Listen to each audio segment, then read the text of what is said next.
The New York Knicks are currently having a love affair with former Villanova Wildcat players, especially from that championship winning season several years ago.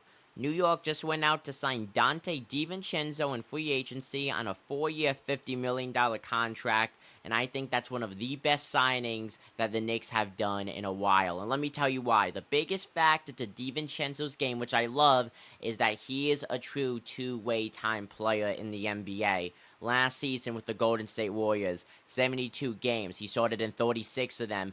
This is a guy that you could have start in the rotation or even come off the bench. But when his minutes get a little inconsistent, he doesn't perform poorly or get flustered with himself out on the court. He makes the most of every single second that he is in the paint and from the three-point line, which I love. And last season, he was a true team player.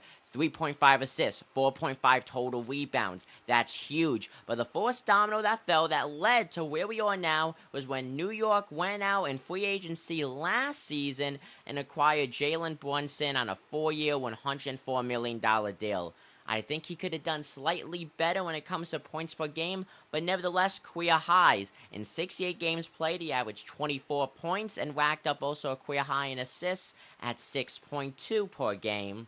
And then, of course, at the trade deadline last season, Josh Hart went to the Knicks, overall played in 25 games, and he averaged 10 points per game. And I like that. He didn't have that much time to get used to the team. I mean, throwing in the middle of the season, that's a big hit for a player's mentality and overall how they process and focus on the games, both going in, during, and coming out of them. Look, if you're trading for a guy right before the trade deadline and he's still able to give you double-digit points on average, you gotta keep him. And I'm happy that New York was able to keep him on that $12.9 mil player option.